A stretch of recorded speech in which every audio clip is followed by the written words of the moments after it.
बात जुर्म से जूझते अवाम की हो या समाज में बढ़ते क्राइम ग्राफ की, अपराध की हर सूरत के पीछे छिपा होता है कोई ना कोई गुनहगार। नमस्कार, मैं हूं आपके साथ शिप्रा झा। तफ्तीश की राह में आने वाली हर कड़ी सुराग बनकर पहुंचाती है गुनहगारों को सलाखों के पीछे। तो आप बने रहिए हमारे साथ, क्योंकि हर जुर्म के खिलाफ हमारी तफ्तीश लगातार जारी है।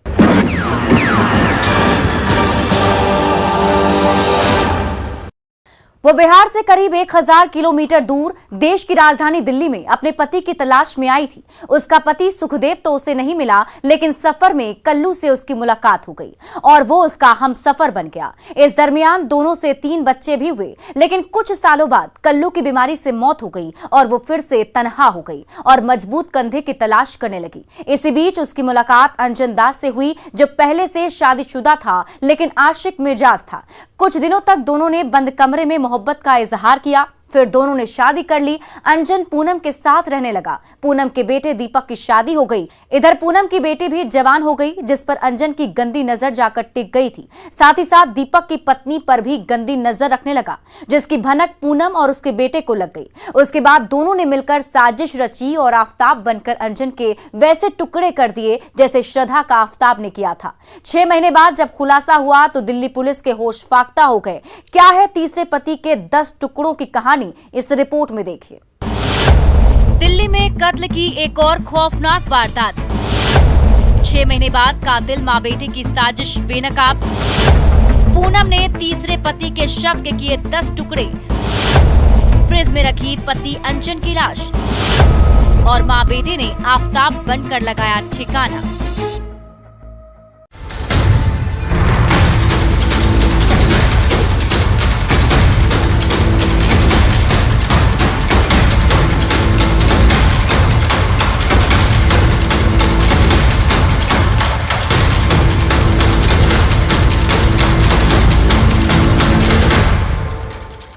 तस्वीरों में दिख रही इस महिला और उसके बेटे की खौफनाक कहानी सुनेंगे तो आप भी सहम जाएंगे।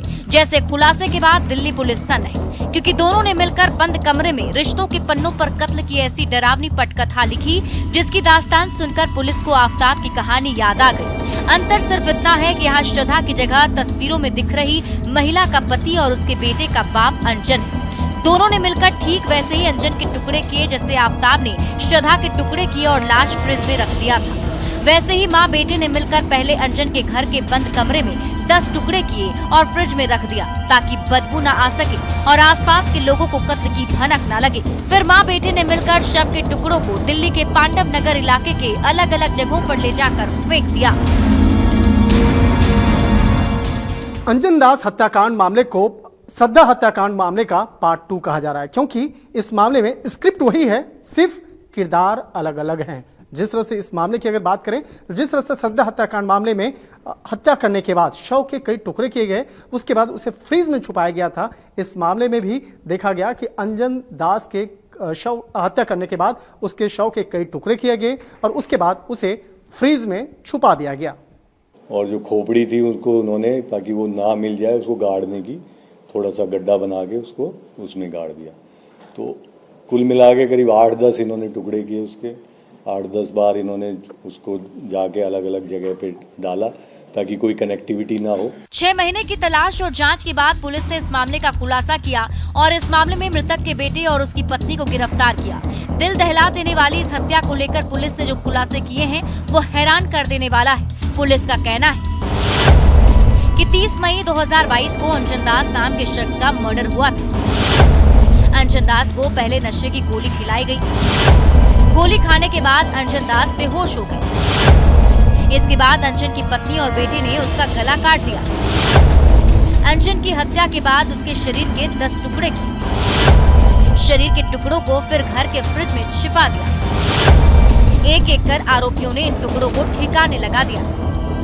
30 मई को अपने कमरे पे, और फिर उसमें नशे या स्लीपिंग पिल जो कहते हैं, नींद की गोलियां मिला दी, जिससे ये अपने होशोहवास में नहीं रहा। फिर इसको इन्होंने उसको स्टैब जो होता है, चाकू और डैगर जो थी, इनसे इसको कई जगह जो वाइटल पार्ट्स होते हैं गर्दन के, छाती के, वहाँ पे करके मार डाला। जब इनको लगा, इन्होंने वो देखा सांस वांस सब बंद हो गई है और बिल्कुल मर चुका है, तब इन्होंने इसको छोड़ दिया बॉडी को रात भर तक कि जो खून वून है सब सूख जाए। इस तरह से बॉडी को इन्होंने जब तक वो पूरी तरह सूख नहीं गया फिर उसकी खून वगैरह की सफाई की और उसके बाद इसकी बॉडी के टुकड़े टुकड़े करके और पॉलीथीन्स में रखते गए और फिर उसको बारी बारी से जाके कभी जैसे थाई जो जांग का टुकड़ा ले गए, कभी घुटने के नीचे का टुकड़ा ले गए। वो जहाँ पे इनको लगता था कि कोई आता जाता नहीं है, रामलीला मैदान के पीछे एक न्यू अशोक नगर का गंदा नाला है, वहाँ पे जाके उसको डिस्पोज करते रहे।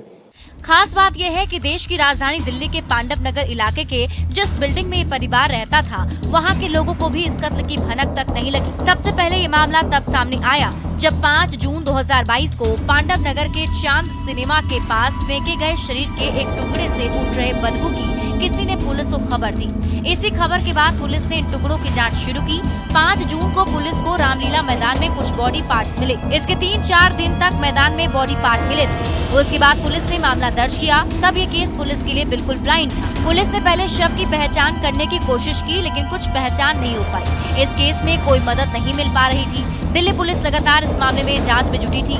मैदान के आसपास के सीसीटीवी फुटेज और पूछताछ के आधार पर हाल ही में पुलिस ने मृतक की पहचान अंजन के तौर पर। तब पुलिस को सिर्फ आशंका थी कि शव अंजन दास का ही हो सकता है। उसके बाद पुलिस ने अंजन की तलाश की तो पता चला कि 5-6 महीने से लापता है और उसके लापता होने की शिकायत भी पुलिस में दर्ज नहीं कराई गई थी। इसके बाद पुलिस ने जब जांच आगे बढ़ाई तो पता चला कि अंजन अपनी दूसरी पत्नी पूनम के साथ दिल्ली में रहता था। दिल्ली पुलिस ने जब पूनम और उसके बेटे दीपक से पूछताछ की तब जाकर ये मामला खुला। पुलिस ने वारदात के वक्त पूनम और उसके बेटे के कपड़े भी बरामद कर लिए।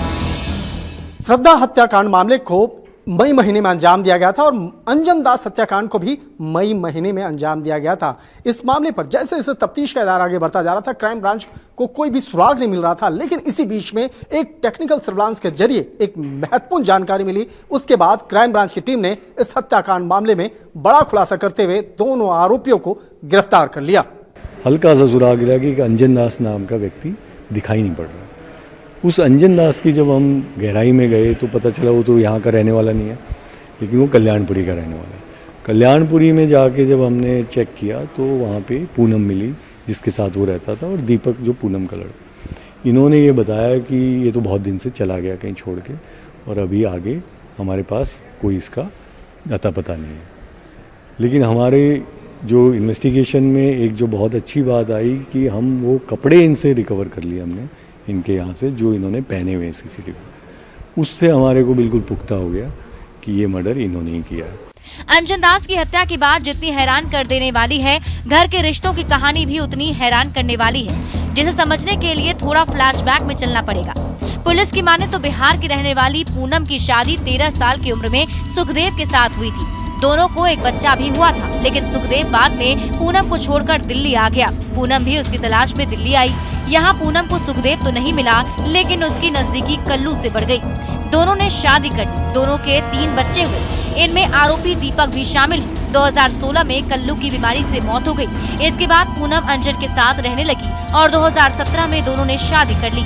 ये पूनम की तीसरी शादी थी। उधर अंजन की बिहार में पहले से ही शादी हो चुकी थी। उसके 8 बच्चे भी थे, लेकिन उसने ये बात दूसरी पत्नी पूनम से छिपा कर रखी थी। अंजन कोई कामकाज नहीं करता था। वो पूरी तरह से पूनम पर आश्रित था। उसने पूनम के गहने भी बेचकर बिहार में पैसे भेज दिए थे। इसे लेकर दोनों के बीच अक्सर झगड़ा होता था। लेकिन बात हत्या तक तब पहुंची जब दीपक की शादी हुई। पुलिस की माने बिहार से शुरू होती है। जब ये मात्र 13-14 साल की थी तो एक सुखदेव तिवारी से इसका विवाह कर दिया गया था और सुखदेव तिवारी इसको छोड़ के, वहाँ एक बच्ची भी होगी थी इससे, वो आ गया दिल्ली रहने के लिए और दिल्ली में आने के बाद इसने इससे संपर्क तोड़ दिया। तो ये वहाँ से ढूंढती हुई आई सुखदेव तिवारी को। सुखदेव तिवारी इसको कहीं नहीं मिला और इसको कल्लू टकरा गया। फिर ये कल्लू के साथ रहने लगी और कल्लू से इसके 3 बच्चे हुए, जिसमें 2 लड़कियां और एक ये तीसरा दीपक नाम का लड़का था। वहाँ पे रहते रहते फिर कल्लू भी शराब वगैरह के नशे में इसके साथ बदसलूकी करता रहा। इसको अपना जीवन यापन करने में काफ़ी परेशानियाँ आई और फिर धीरे धीरे इसको ये अंजन दास जो तीसरा आदमी है ये टकराया और अंजन दास के प्रति इसको कुछ उस समय लाइकिंग होगी और ये जैसे ही कल्लू की मौत हुई लीवर फेलियर से तो ये अंजन दास के साथ रहने लग गई। तो आरोपी आरोपी पूनम का मृतक अंजन दास तीसरा पति था। पूनम को शक था कि अंजन दास का किसी के साथ अवैध संबंध है। पूनम को ये भी शक था कि उसकी बेटी पर अंजन की गंदी नजर है। इतना ही नहीं, आरोपी दीपक को भी शक था कि उसका पिता उसकी पत्नी पर गंदी नजर रखता है। पहले ये परेशान थे बहुत दिन से इससे, शराबी था, कमाता नहीं था, लेकिन जिस बात पे दीपक को ज़्यादा गुस्सा वो ये था कि दीपक की पत्नी पे बुरी नज़र रखने लग गया था, उसको मॉलेस्ट करने का, रेप करने का प्रयास करने लगा। पूनम को शक था कि अंजन दीपक की पत्नी और उसकी बेटी पर गलत नजर रखता था। ऐसे में दोनों ने अंजन की हत्या की साजिश रची और साजिश के तहत अंजन को घर बुलाया और खाने की किसी चीज में नशे की गोली दे दी, जिसे अंजन बेहोश हो गया। उसके बाद दोनों ने मिलकर गला रेतकर अंजन की हत्या कर दी। शव को एक दिन वैसे छोड़ दिया ताकि खून सूख जाए। उसके बाद 10 टुकड़े किए और थैले में भरकर फ्रिज में रख दिया और एक एक कर ठिकाने लगा दिया। इस तरह रिश्तों की भंवर जाल में माँ बेटे ने मिलकर अंजन की हत्या की साजिश रची थी, जिसका पुलिस ने खुलासा करते हुए आरोपी पूनम और उसके बेटे दीपक को गिरफ्तार कर जेल की सलाखों में पहुंचा दिया है। लेकिन जिस तरह रिश्तों के इंद्रजाल में कत्ल की खौफनाक कहानी माँ और बेटे ने लिखी, वो हैरान करने वाली है, परेशान करने वाली है, आपको सावधान करने वाली है। नहीं तो रिश्तों के पन्नों पर अगला नाम आपका भी हो सकता है। न्यूज़ 18 के लिए दिल्ली से शंकर आनंद के साथ ब्यूरो रिपोर्ट। और अब वक्त हो चला एक छोटे से ब्रेक का, लेकिन ब्रेक के बाद आपको दिखाएंगे बहन के सामने भाई के कत्ल की खौफनाक कहानी।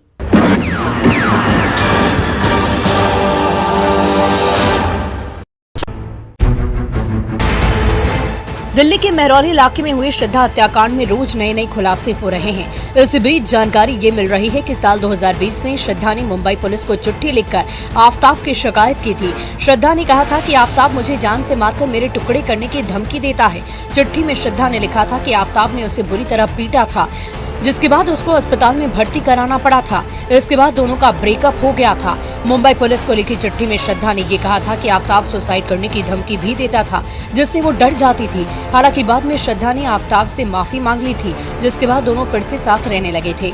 वहीं दिल्ली पुलिस ने श्रद्धा के पूर्व रिपोर्टिंग मैनेजर करण बरार को दिल्ली बुलाया है। मुंबई पुलिस से शिकायत करने में करण ने भी श्रद्धा की मदद की थी। बता दें कि आफ्ताब का पॉलीग्राफ टेस्ट कल शाम को किया गया था। पॉलीग्राफ टेस्ट के दौरान करीब 20 सवाल उससे पूछे गए थे। पॉलीग्राफ टेस्ट के बाद आफ्ताब का नार्को टेस्ट कराने की भी संभावना है, जिसकी अनुमति कोर्ट ने पिछले हफ्ते दी थी।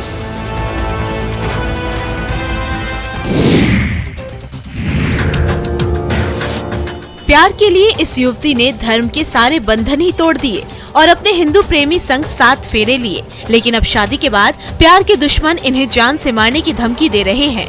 भागलपुर में एक शादी चर्चा का विषय बनी हुई है। दरअसल झारखंड के गोड्डा निवासी राम कुमार और गोड्डा के मेहरमा निवासी मुस्कान खातून के बीच 1 साल से प्रेम प्रसंग चल रहा था। दोनों 17 अक्टूबर को शादी के लिए गोड्डा कोर्ट पहुंचे, लेकिन इसकी खबर लड़की के परिवार को लग गई और कोर्ट परिसर में उन लोगों ने मारपीट शुरू कर दी। लेकिन लड़की ने पुलिस की सुरक्षा में कोर्ट में अपना बयान दिया और अपनी मर्जी से शादी करने की बात कही। लड़का लड़की को शादी के बाद जान से मारने की धमकी दी जा रही है। युवती का ये भी कहना है कि उसके मामा और मौसा उसे धमका रहे हैं। लड़के का कहना है कि वे दोनों लोग इस शादी से बहुत खुश हैं। लड़के के परिवार वाले भी इस शादी से खुश हैं, लेकिन लड़की के परिवार वालों की तरफ से लड़के को जान से मारने की धमकी दी गई है।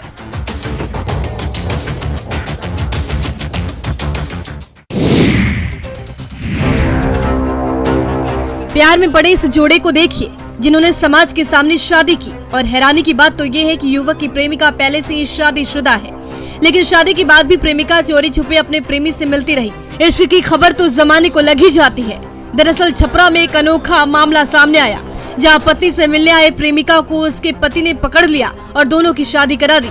इसके लिए गांव में पंचायत बैठी, जिसमें सर्वसम्मत फैसला लिया गया कि लड़की जिससे प्रेम करती है उसके साथ ही उसे रहना चाहिए। मढ़ौरा के पिकअप वैन ड्राइवर विश्वजीत भगत को बख्तियारपुर की आरती से प्रेम हुआ, जिसके बाद दोनों ने इसी साल 30 अक्टूबर को शादी कर ली। लेकिन आरती का पहला प्रेमी अभिराज उससे मिलने उसके ससुराल पहुंच गया। फोन पर आरती और अभिराज की बात हुई और दोनों ने भागने का प्लान बनाया, लेकिन आरती के पति ने उन्हें पकड़ लिया, जिसके बाद गाँव में हंगामा मच गया। गांव में देर रात तक पंचायत चली और उसके बाद ये फैसला लिया गया कि आरती को पहले प्रेमी के पास रहना चाहिए। इसके बाद अभिराज और आरती की शादी करा दी गई।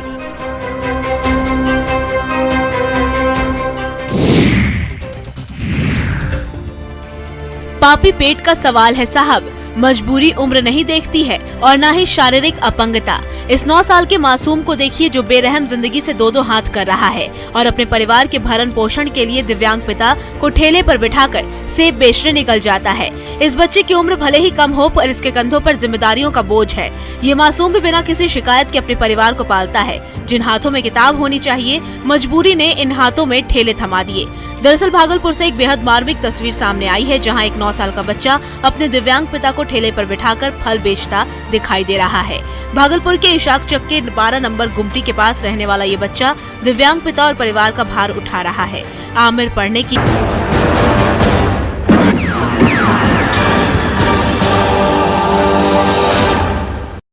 ब्रेक के बाद एक बार फिर से आपका स्वागत है।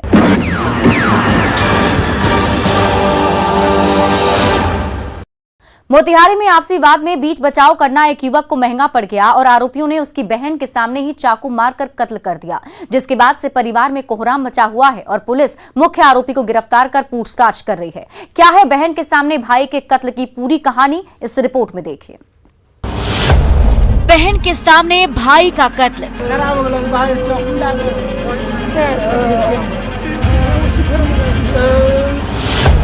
चाकू मारकर उतारा मौत के घाट।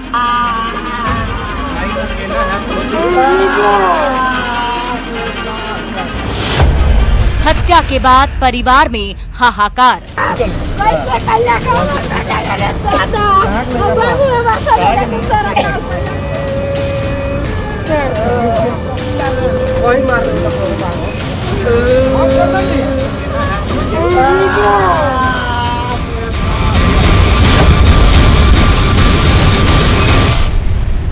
ये चीख पुकार और चित्कार उस बेबस और लाचार माँ की है जिसके जिगर के टुकड़े को अपराधियों ने दिन दहाड़े मौत के घाट उतार दिया है, वो भी उसकी बहन के सामने चौबलाश बनकर स्ट्रेचर पर लेटा हुआ है। सोचिए वो मौत का मंजर कितना खौफनाक और डरावना होगा जब बहन की आंखों के सामने भाई का कत्ल हुआ होगा।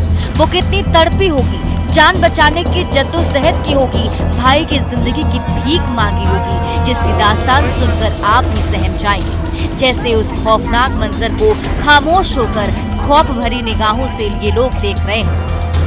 बहन भाई के शव से लिपटकर दहाड़े मार कर रो रही है तो पिता जवान बेटे की मौत पर विलाप कर रहे हैं और पुलिस दिल दहला देने वाली उस चीख के बीच तफ्तीश कर रही है, पंचनामा तैयार कर रही है ताकि आरोपियों तक पहुंच सके और गिरफ्तार कर सके, जिसमें पुलिस को कामयाबी भी मिली। पुलिस ने मुख्य आरोपी को अरेस्ट भी कर लिया। देखिए यही वो मुख्य आरोपी है जिसने मृतक आयुष की हत्या की और उसकी बहन के सामने मौत वाला खंजर फूंका है। इसी ने मोतिहारी नगर के छतौनी थाना के आर्य समाज चौक के पास चाकू मारकर आयुष की जान ली, जिसका नाम राणू कुमार। आर्य समाज रोड में आपसी विवाद को लेकर करके चाकूबाजी की घटना हुई है, जिसमें आयुष कुमार की मृत्यु हो गई है। जो चाकू मारने का आरोप है उसमें से मुख्य आरोपी को गिरफ्तार कर लिया गया है। मर्डर वीपन भी बरामद है। क्या मामला लगता है सर? अभी तक के पूछताछ में ही पता चला है कि छत से पानी गिरने के कारण विवाद हुआ, उसी के क्रम में ये चाकू दस्ती लाके चाकू मार दिया। उसके बाद हम लोग तब जल्दी से टीचर को भी वो लोग हाथ उठा दिया। रूह कपा देने वाली इस वारदात के बारे में बताया जाता है कि 27 नवंबर की दोपहर 3 बजे हर रोज की तरह मोतिहारी नगर के छतौनी इलाके का रहने वाला आयुष और उसकी बहन अदिति शर्मा कोचिंग से वापस लौटकर आ रहे थे और बढ़ई टोला जा रहे थे। इसी दरमियान आर्य समाज चौक के कोचिंग के पास ही छत से पानी टपकने को लेकर विवाद हो रहा था। जब चीखने चिल्लाने की आवाज आई तो कोचिंग के छात्र झगड़े को शांत कराने के लिए बीच बचाव करने गए। इसी बीच बचाव में रानू नाम का लड़का चाकू लेकर आया और आयुष पर पीछे से वार कर दिया। बच्चों ने रोकने की कोशिश की लेकिन रानू नहीं माना, जिसमें आयुष जख्मी हो गया, जिसे स्थानीय लोगों ने आनन फानन में अस्पताल पहुंचाया, जहां डॉक्टरों ने आयुष को मृत घोषित कर दिया। वहाँ कोचिंग के पास, तो सर हम लोग को पढ़ा रहे थे, तो वो लोग मतलब कि बच्चा सब खड़ा था बस, तो वो लोग घर पर से पानी गिराया, तो बच्चा सब उन लोग को कुछ नहीं बोला, आपने बोला कि जाओ तुम नहीं नहाया है तो तुम नहा लो, अपने मजाक किया है। अब वो लोग अचानक आके मारपीट करना शुरू स्टार्ट कर दिया, तो ये सब गया छुड़ाने की, छुड़ा उधर से लड़की सब बोली कि झगड़ा हो गया, मारपीट हो रहा, तो ये सब गया सब छुड़ाने। तो उसी में तो सब वो आंटी सब लड़का को मार रही थी, फिर घर का जो लड़का था वो लाया है और पीछे से एक लड़का पकड़ भी रहा है अपने ही कोचिंग का, तब भी उसको जबरदस्ती चाकू मार दिया है। उसको पहचान रही हो जो मारा है? हाँ पहचान रहे। और इस घटना के बाद छतौनी थाने की पुलिस ने मृतक की बहन के फर्द बयान पर एफआईआर दर्ज कर त्वरित कार्रवाई करते हुए आरोपी रानू को गिरफ्तार कर लिया है और पूछताछ कर रही है ताकि आयुष की हत्या के पीछे का सच जान सके, क्योंकि आयुष की आरोपी रानू के घर की महिलाओं ने पिटाई की थी, जो किसी साजिश की ओर इशारा कर रहा है। फिलहाल पुलिस आरोपी रानू से पूछताछ कर रही है, हत्या के पीछे का सच जानने की कोशिश कर रही है ताकि हत्या में शामिल बाकी लोगों को भी गिरफ्तार किया जा सके। लेकिन जिस तरह से आरोपी रानू ने शैतान बनकर अदिति के सामने उसके भाई की जान ली, वो खतरनाक है, उसकी सजा तो उसे मिलनी ही चाहिए। न्यूज़ 18 के लिए मोतिहारी से मुकेश कुमार के साथ ब्यूरो रिपोर्ट। बेगूसराय से दिल को दहला देने वाली एक खौफनाक वारदात सामने आई, जहां दबंगों ने पति पत्नी को पेट्रोल डालकर जिंदा जला दिया, जिसमें पत्नी की इलाज के दौरान मौत हो गई है, जबकि पति जिंदगी और मौत के बीच सांसें गिन रहा है और दर्द से करा रहा है। क्या है पेट्रोल कांड के पीछे की पूरी कहानी, इस रिपोर्ट में देखिए।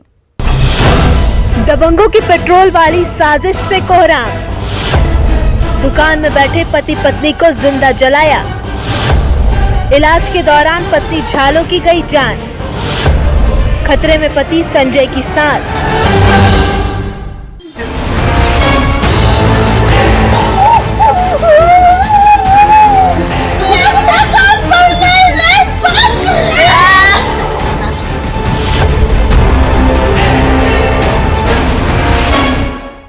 ये तस्वीरें उस पति पत्नी की है जिसे दबंगों ने अपनी खौफनाक साजिश का शिकार बनाया है, जिसमें पत्नी की जान चली गई है, जबकि पति संजय यादव की सांस खतरे में है, जिसकी तस्दीक अस्पताल में जख्मी हालत में पड़ा ये शख्स कर रहा है, जिसका नाम संजय यादव है। ये चीख पुकार और चित्कार की आवाजें कर रही हैं।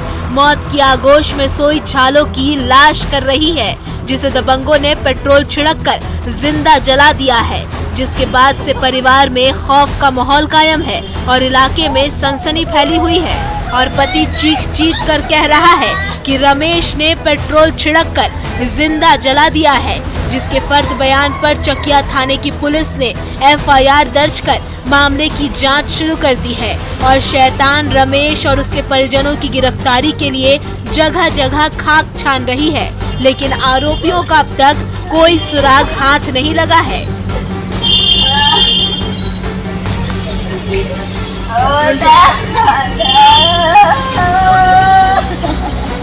रमेश यादव वहाँ पर आया और बाल बच्चा उसको सब उनको साथ में जैसे जिस न्यूज केस उठाया और उसको भाव बढ़ गया सब। केस किस चीज का चला था आप दोनों के बीच में? उनको कुदाल से देखिए सब पहले एकदम काट। अच्छा, उसी के लिए केस हुआ था। कितना दिन पहले ये केस हुआ था? 4-5 साल पहले। इस खौफनाक वारदात के बारे में बताया जाता है कि बेगूसराय जिले के चकिया थाना क्षेत्र के बरियाही वार्ड नंबर 8 के रहने वाले संजय यादव अपनी पत्नी झालो देवी के साथ 27 नवंबर की शाम अपनी दुकान पर बैठे हुए थे। उसी दौरान पड़ोसी रमेश यादव अपने सहयोगियों के साथ दुकान पर आ धमका और दुकान में रखे पेट्रोल को उठाकर बिना कुछ पूछे पति पत्नी के शरीर पर डाल दिया, जिससे दुकान में पहले से ही जल रही मोमबत्ती की वजह से मौत और खौफ की आग धधकने लगी, जिसमें दोनों बुरी तरह से झुलस गए, चीखने चिल्लाने लगे, जान बचाने की गुहार लगाने लगे। इसी बीच मौका देखकर आरोपी फरार हो गया। जब तक आसपास के दुकानदार मौके पर पहुंचे, तब तक पति पत्नी बुरी तरह से झुलस चुके थे। उसके बाद आनन फानन में दोनों को इलाज के लिए अस्पताल पहुंचाया गया, जहां इलाज के दौरान संजय यादव की पत्नी झालो देवी की सांसें थम गईं। उसके बाद परिवार में चीख पुकार और चित्कार की आवाजें गूंजने लगी।